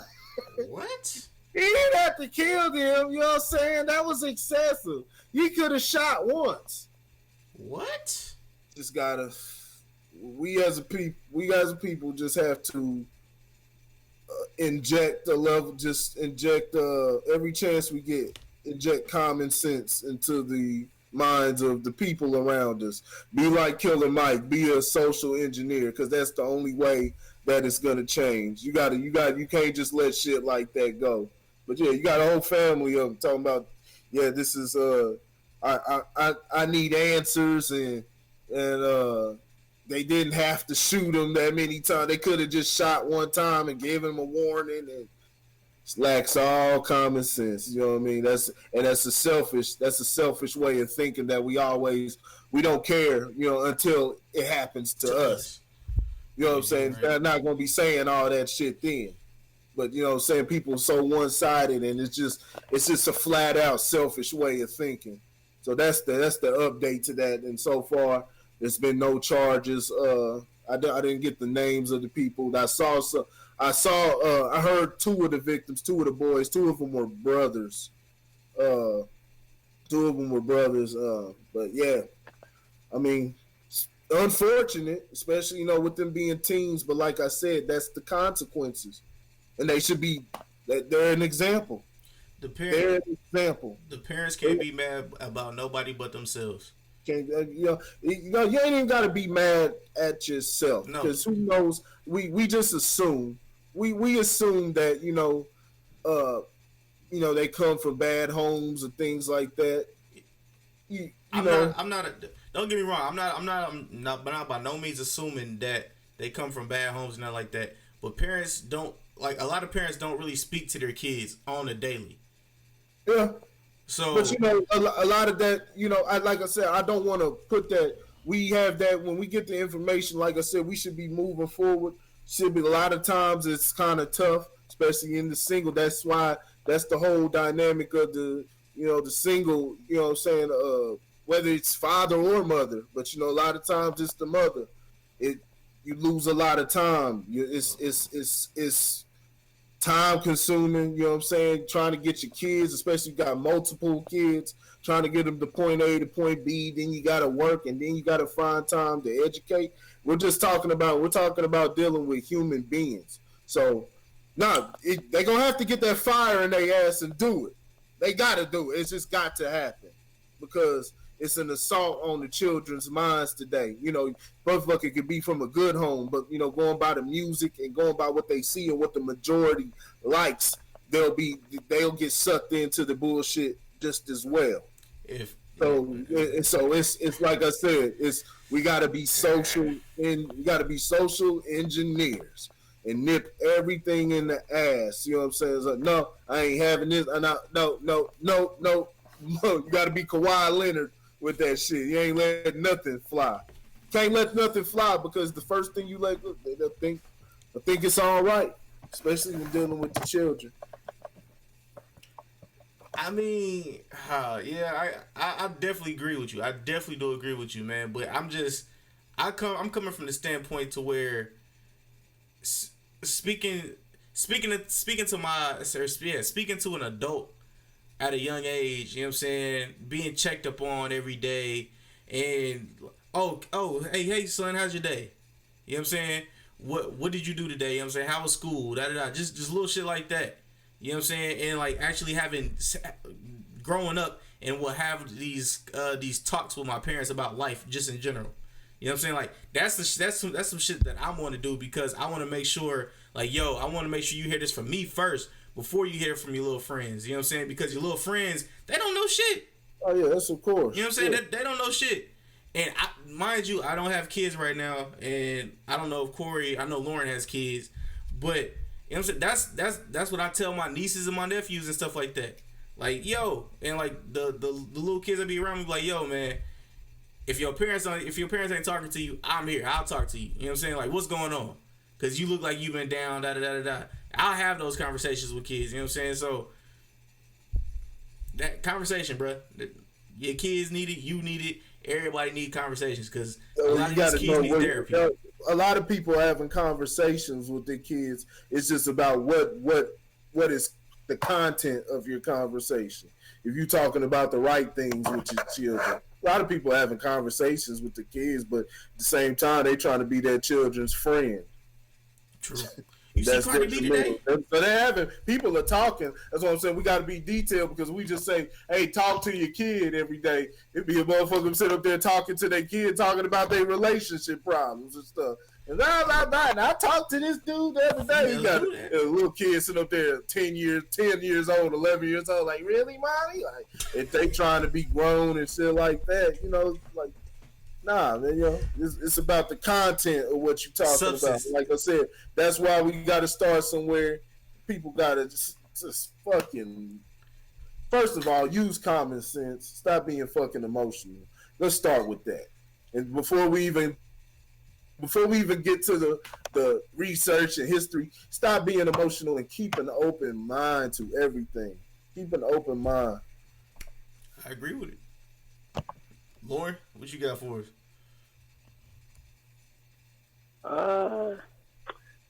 It's just a tough one. I mean, it's all tough. I mean, I don't know. This was a tough one for me. Okay. I can go both sides very easily. Ultimately, you know what I'm saying, as a man, I mean, you have to protect your family by any means necessary. You know what I'm saying? You're not going to let nobody walk up on you. You know what I'm saying? Walk up on one of your kids and bring harm to them. So, but I can also see it from the standpoint of, I guess, looking at it from an overall and not an individualized picture. I can see that too. I think the problem is that it hasn't been proven, at least not in my time, that we can regulate anything. That's factual. And especially with something that you take it off the main market, just will make the black market explode. I think the biggest thing, in my opinion, is to really look at the education. You got a lot of people out here with money that have no earthly idea how to use their gun for real. You know what I'm saying? It's almost like teaching a discipline. You use this when you need it. Now you use it just because you want to. You know what I'm saying? Use it when you need it. I think that the education process and the screening process, obviously has some flaws as well. But I think the main thing. Let me ask you this: the education for who? Both kids and parents. For all. I don't see. I don't see the problem. I mean, of course, you're gonna have the isolated issues, but I don't see the problem in other. You know what I'm saying? Outside of what's been fed to black people, I don't see it here in America where they're just using it for fun or they're itching. You got your people who are itching. You're gonna find that within every race, but I'm talking about as you finding just a mass bunch of motherfuckers just itching to use that shit, and it's clear because of the music. You know what I'm saying? The things that we've accepted as culture. I'm not sure I agree with that. They're just not necessarily looking to use it in a bad way, so to say. As far as using a gun, I mean, guns have been used for centuries to help families eat. So I mean, I'm using gun as a whole, so from that standpoint, no, I know a ton of young kids that be itching to use the gun because their parents take them out there, to teach them how to use it, to hunt, what I'm saying, and things of that nature. Some of it's immaturity as well. You know what I'm saying? But we're not seeing. Not a lot of people are just as immature as each other. But it's coming. It's coming from what's being fed, though. Well, and I think that's probably would be my rebuttal to your statement. Is it just that we don't know? Because if they report some shit like that, our hell would break loose. You said what if they do what? If they were to report an uptick in uh you know, people being, people using guns to murder. You know what I'm saying? Uh, And I, it's, I think I think it's fair. I think it's fair in our community a lot of times to keep us angry and upset and to continue to create that barrier between us and law enforcement. You know, to keep us on edge at all times, so we look like we're crazy. You know what I'm saying? When we, you know, speak in the ways that we speak. I can agree with that, but then we also have to look at the people that are actually that have the badges. You know what I'm saying? Because there's a lot of people that are racist that have badges. You know what I'm saying? And like, don't get me wrong, not everybody. I'm not saying everybody, all police officers are racist. I'm just saying that you still have the good old boys in like the head charge people will still have their good old boys in their precincts and stuff like that. That's all I'm saying. I'm saying we understand that, but see, there's not an epidemic. I'm talking about epidemic. We see it a lot, and it happens unfair at an unfair rate. That black men get killed versus anybody else. It happens at an unfair rate, but it's not an epidemic. No, I wouldn't say that. It's just not an highlighted more. Not, not, huh? not anymore. Not anymore. Yeah, I believe that law enforcement was a lot more brutal to black men. Oh yeah, they've always been. Yeah, that's what I'm Brutal. saying. Right, brutal is an epidemic, and there's a lot of people. That's just people. There's a lot of people who are itching to use their gun, but I'm talking about exactly, man. Look at all the people, man, that are dying in every city, in every black city around America. I mean, just ridiculous numbers, and it's been like this since, you know what I'm saying, since the '80s. You know what I'm saying? A little probably before that. No, just been, I'll say, since the '80s, since the crack era. And it's been this way. You know, numbers are just astronomical. And just imagine putting all those numbers and tallying it up and looking at all the dead bodies. It is a epidemic. It's probably, man, man, it's got to be damn worse, man. It's got to be pushing close to, oh, fuck that. It's worse than damn Holocaust. It's worse than the Holocaust. It's been happening. You've been in Chicago, man, there was thousands of people. New York, there was thousands of people. Now they had to put those gun laws to where a legal person can't even own a gun in New York. Just everywhere, go everywhere and look at the high murder rates.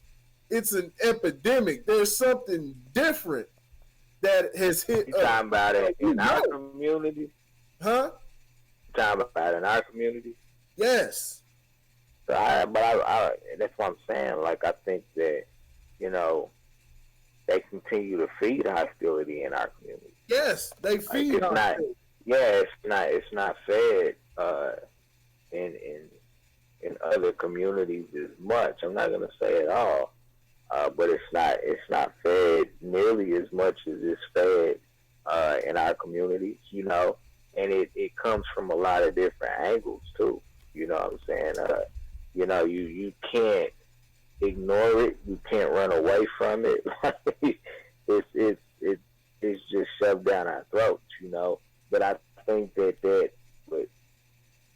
I still do believe that while it may not be gun education, so to say, you know what I'm saying, there's still education that needs to be had so that we don't look at each other as the enemy, because that's what we're doing.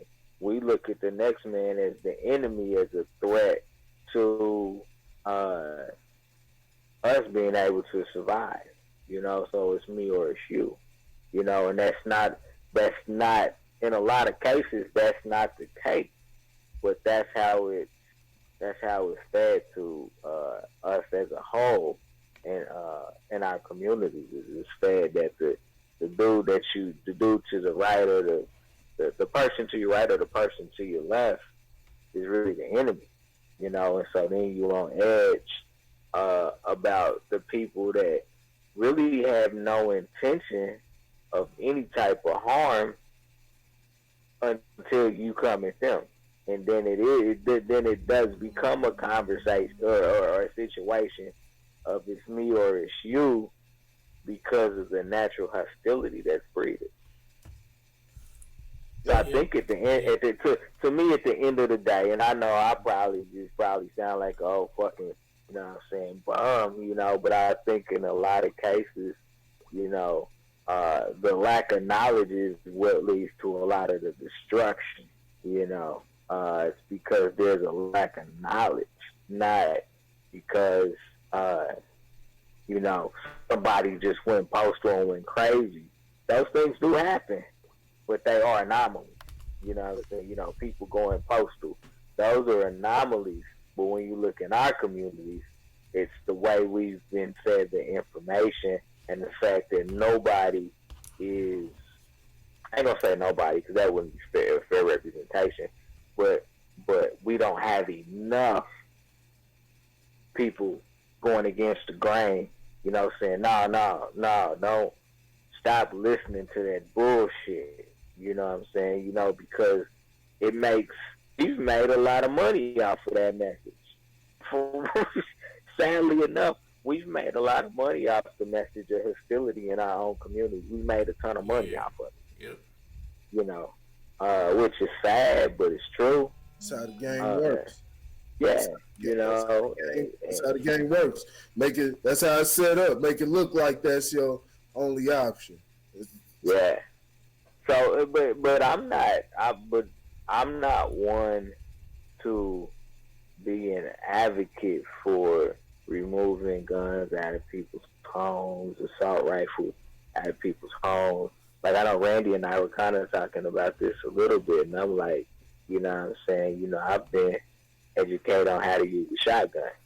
So I don't need no assault rifle, honestly, because I'm going to put you down with a shotgun not as quick, because assault rifles will let off more rounds in a shorter period of time. You know what I'm saying? But, I put you down with a shotgun pretty quick. You know what I'm saying? And if more of y'all coming, like, everybody going to get put down.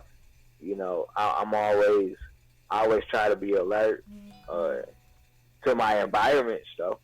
I really do, no matter where I'm at, because I don't go in certain environments and assume I'm safe. Mm-hmm. Those are the ones that'll get you killed. No, you shouldn't go nowhere. Yeah. See, so that's what I'm talking about, meeting. You got to meet everything. You always got to be prepared at all times. You know what I'm saying? Well, but see, that's what I'm saying, though. Like, I can always keep tracing it back to education. Like, anybody that tells you, well, this place right here is safe to let your guard down, just say, if you feel that way, go for it. But it's just not true. Well, see, that's where that's why I had originally challenged what you said, because it was the education. It was the education for and I'm sure I didn't say that. And I'm sure I wasn't talking about gun. I wasn't talking about education on how to use a gun, so to say. You know what I'm saying? Because it's people that go to shooting ranges that know how to use a gun that still end up getting killed. And that's what I'm saying. I'm talking about as far as education and dealing with certain things, and it was I took it as you were saying it as that's more of a nationwide issue, whereas I don't see it like that, because like I said, you always got to be prepared. I'm always on my toes no matter where the hell I go, but it's different, you know what I'm saying, dealing with black folks, you know what I'm saying, in the neighborhood. And like I said, you know what I'm saying, that is a thing, because the assault, you know what I'm saying, the assault on the young minds, the constant assault on the young minds, it's a unique assault, so that's the reasoning for it. We're being educated in a different way. You know what I'm saying? We're not being taught to to deal with her feelings, or you know what I'm saying, conflict resolution and things like that. It's being taught, but it's being just overshadowed by, like I said, the things that have been accepted as culture. That's really not culture. Is business and capitalism. You know what I'm saying, and racism. It's all of that. It's been that's what music is done to our minds. I think just music has a lot to do with it. It's hard to put that, to box it in like that, because there's a lot more complications, money, resources, things like that. But keep in mind that there's not a lot of money in the trailer parks either. There ain't no money in the trailer parks. Yeah, you can find a family member that has that white privilege and things like that, but it's not always like that for the white folk. Yeah, stuff happens. Stuff happens. I've seen white folks commit murders, you know what I'm saying, in them towns like that, things like that. There's drugs, but it's not running rampant. You're not seeing nowhere even close to what you're seeing in Kansas City. You know what I mean? And I don't have to watch the news. We don't have to watch the news. All you got to do, just look around you. It's a different type. It's a different education. It's not a country. It's not a countrywide issue. It's a black issue when it comes to the education of that. Motherfuckers is itching to bust their gun because remember, we respect the shooter. Yeah, I agree. We respect the shooter. Yeah, we don't demonize it, and nobody's perfect and shit like that. We respect the shooter. We respect the nigga that bust his gun. We respect that at all times. It's always brought up when the motherfuckers changing their life. It always has to be noted that he was a real one back in the day, and he got down for years. We respect them ones more. Yeah. And the one that went the college route, you know what I'm saying, did things by the book the right way, but still still in alignment, fighting for the same cause. He's square. He's square. We respect the shooter. We have a culpability in this, and it's the type of shit that's diluted. You know what I'm saying? It's diluted the fight. So it's hard to see if you're not. You can get manipulated and, you know what I'm saying, blinded easily because of it. Yeah. And I think our education is specifically black education is that when it comes to dealing with guns. And like I said, it's not the guns, like I said, because we went outside the guns. We went from the root, the way that we deal with each other. That's where it is. And those are the things that aren't getting addressed. They want to keep, you know what I'm saying, building community centers and shit that ain't nobody outside playing on anyway. Ain't nobody playing no more than everybody on their damn smartphones and shit. Right, you know right. Yeah. Yeah, no, I can't disagree with anything that you said, I try to be an intellect above all. I try to use logic with the way I process situations. It doesn't mean that I'm not quick on my toes, because when you're a logical thinker, that's how you move too. So that thought is already got you on your toes. And we've come to grow into a society that doesn't trust the next man, especially in our culture. You can't trust the next guy or the next female. And so what it does is it lends itself to not being able to listen to sound doctrine. And I think that's a really, really big problem, is we have an inability to listen to sound doctrine because it doesn't necessarily coincide with what we've always been taught or what we've been known to understand. There was a time where, gangs weren't a bad thing. They were basically the neighborhood police. Mm-hmm. But then, you know, one bad situation got out there, and then all of a sudden the narrative became that gangs were violent. And then once that happened, you got into this overprotective mode. And so in order to protect, you became violent. You know what I'm saying? And it just has kind of that trickle down effect in a lot of ways. But the leadership is so important, man. Leadership is so important, no matter what arena you operating in, man.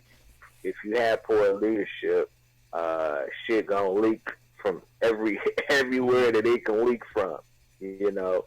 And we got some major leaks in our community, man. We got some major leaks in our community. You know, we dependent on celebrities for our information. You know, half these motherfucking kids don't even go to school. That's not because of leadership, because we got great leaders. We got holes because we wounded. You know what I'm saying?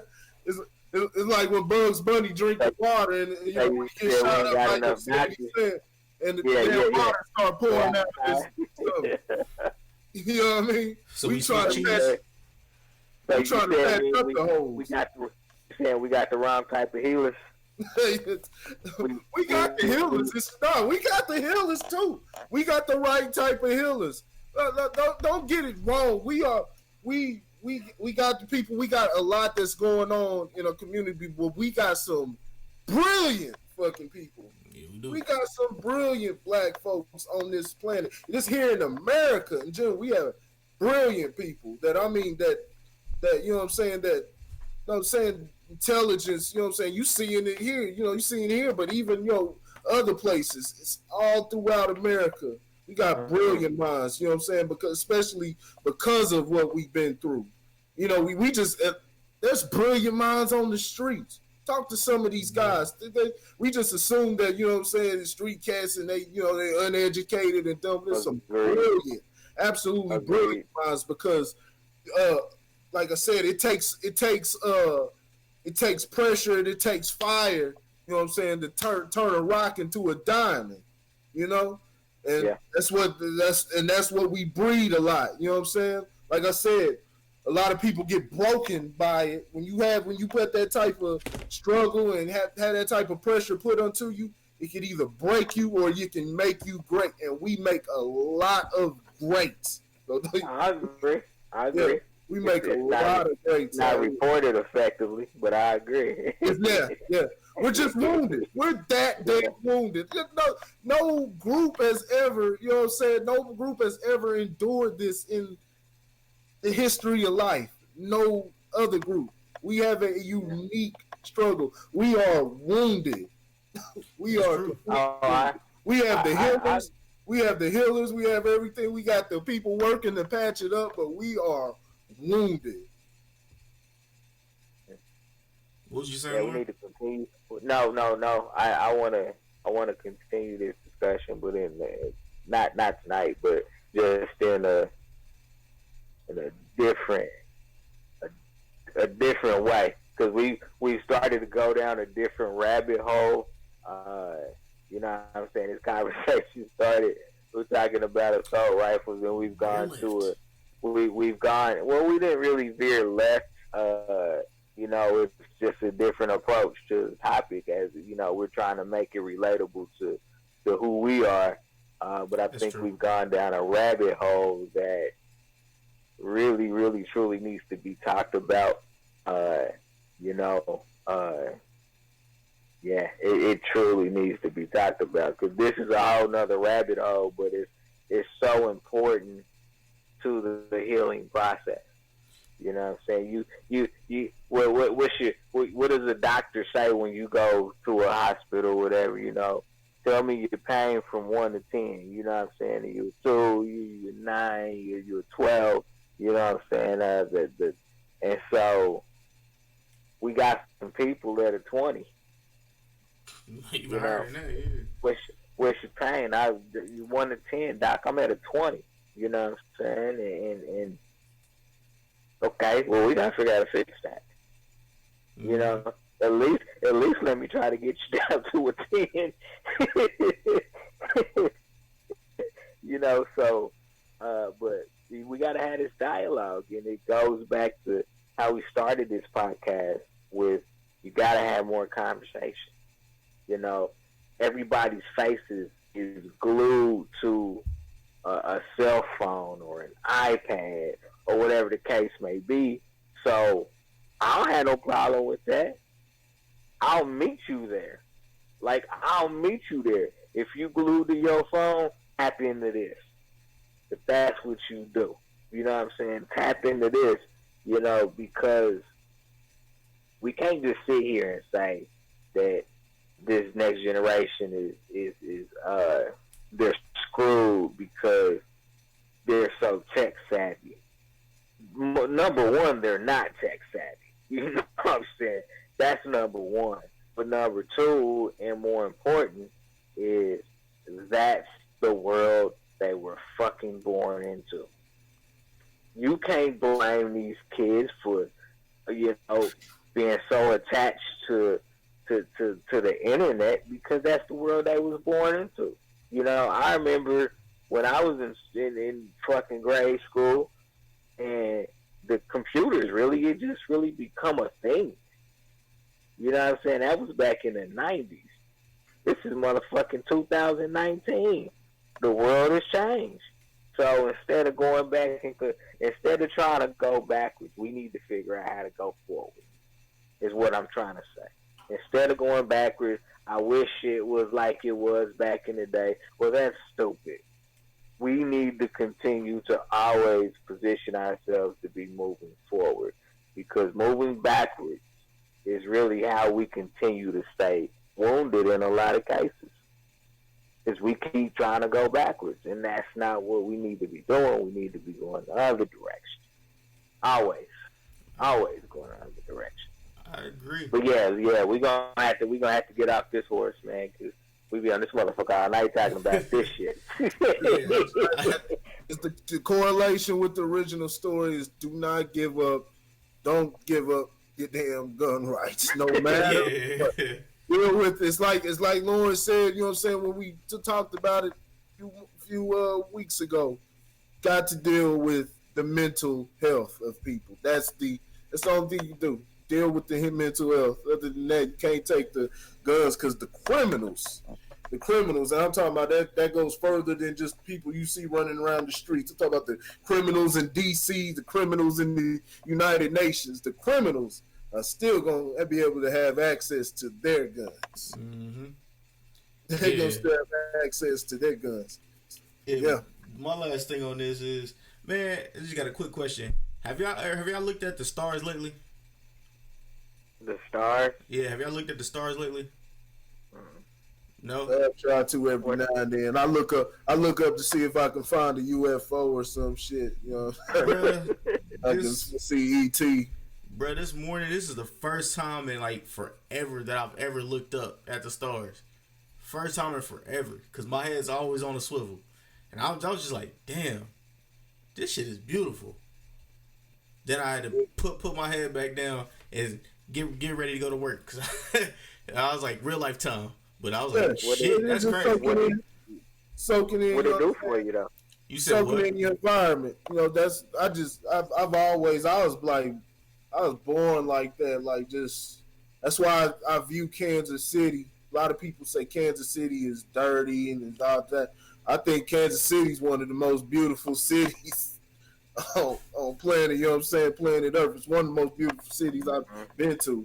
There's a lot more going on down here in Dallas, but Kansas City is a better looking city. There's a lot, you know what I'm saying, as far as just the way the landscape and the view. I'm always looking at things like that. It's number 2 compared to Chicago, but yeah. So it's number 2 compared to Chicago, but Chicago's a beautiful city. Oh, I never been to Chicago, but I believe it. You know what I'm saying?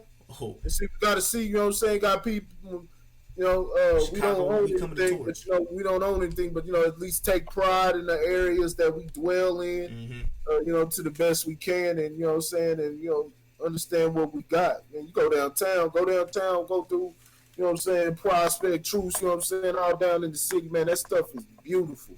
Going up 71, going up 435, you see the trees and the mountains and all that. It's literally living right in some mountains, living right up on mountains and stuff.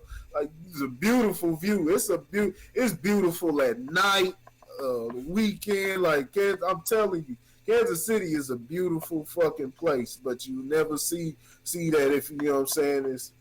I can understand why a lot of people see it different. I've seen the same things, you know what I'm saying, y'all seen, but it's just, I like optics. You know what I mean? Attention to, you know what I'm saying? You get a lot from your surroundings, and it inspires you to want to see even more. You know what I mean? Go out there and see more in the world. See what everything's got. So, hell yeah, man. Look up at the sky, man. I mean, like, we busy. We busy as hell. It's not even that. It's not even that. It's just I'm always just looking out for people. You know what I'm saying? Because like we were just talking about. You know what I'm saying? I know I'm not trying to jump back down that rabbit hole, but you know what I'm saying, just dip my toe in there. Like, you don't know if somebody had a bad day or not. You know what I'm saying? You don't know what somebody's plans for you are. You know what I'm saying? And they catch you slipping, it's raps. Oh yeah, keep your head on the swivel. So, yeah. Take a look up above you. Hey, you might just see a UFO. I've seen a couple, but the stars was beautiful. I was like, damn, this is amazing. I ain't seen this in a minute. I've seen a couple. I saw one, and when we talk about UFO, intelligent conversation, people, UFO is an unidentified flying fucking object. So that means if you sitting across the room and I fling something at your head and bing and knock you out, but you can't identify what that is, that's an unidentified flying object. We're not saying aliens. We're not saying fucking aliens. Saying unidentified flying object. I done seen a green orb in the sky, and it's in a stationary position, and then just drop out of nowhere and go into the horizon. Could have been a meteor, could have been, who knows what the hell that was. But it's an unidentified flying object. Not saying it's a fucking alien. It was a frisbee. He said it was a frisbee.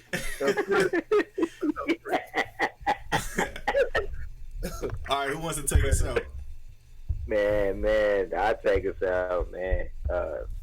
Ladies and gentlemen, man, I hope that y'all as an audience took a segment of something that we talked about and are willing to take the opportunity and time to do some research.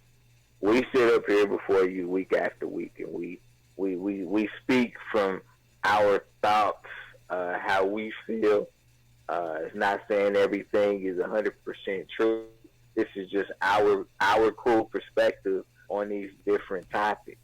But I definitely encourage you, I urge with you to listen and then go out and do your own research. Take the time, take 10, 15 minutes and digest something we said and, see if it means anything to you, and if it does, do us a favor, man. Open up the conversation in your own circles. That's the key to all this. Open up the conversations in your own circles, because the more circles we get talking, we can start to expand these circles to make larger conversations, and those larger conversations actually turn into impact that creates change. You gotta understand that shit. If you don't, I just said it. Rewind that shit and listen to it again, because I just said it. So this wraps up another episode of Right on the App. Let me follow up. Yeah, you got it. Go ahead. Let me follow up behind you let me follow up behind you like the Hardy Boys. You know what I'm saying? Let me come off the top. You know what I'm saying? You do your thing, and I come off the top. Bomb, baby. Like Jeff Get Hardy. on the Swanton Bomb, baby. To back that up is Oh damn! I forgot what the hell I was. Oh, I was getting ready to. I missed the damn. I missed the damn landing. I was finna get the Rikishi in. Just like Jeff Hardy with his alcoholic. Oh man, I missed the damn landing. But nah, man, this wraps up another episode of the Word on the Ass podcast, man. You know, like to thank my other two co-hosts. You know what I'm saying? I definitely can't do it without you clowns. I'll see there he is. He came back. We just had to say we was getting ready to get off. Go ahead there, bro. Don't forget. I forgot I was gonna bring a metaphor with, but don't forget to have damn fun. Just have fun. You can have fun. But one thing I should never, and this is what I was gonna say. I should never ever hear no grown ass person say, "I'm bored." I should never. Let me say that again. I should never hear a grown man or a grown woman say, "I'm bored." Never should I hear that crap. Have fun. You got plenty of time to have fun. But in those mean times when you're sitting around scratching your ass, not doing nothing, having, you know what I'm saying, just y'all sitting around high, you know what I'm saying, nobody's saying nothing, nobody's talking, or y'all sitting around, y'all just on your phones, and those are times where you can start having these talks or start reading something or start building or something, brainstorming something. Those are the times you should never, as a damn adult, be bored. You better find your ass. There's so many things you can do. So many things you can do that be productive and still have fun. But y'all have fun. Y'all got motherfuckers out here that have fun. And, you know, and then when there's nothing to do, there's nothing to do. We sit around and, like I said, just texting and got our face in the phones or just sitting around or sleep all damn day. Plenty of time. You can still have fun. Ain't telling you, you know what I'm saying, go out there and be a tight ass.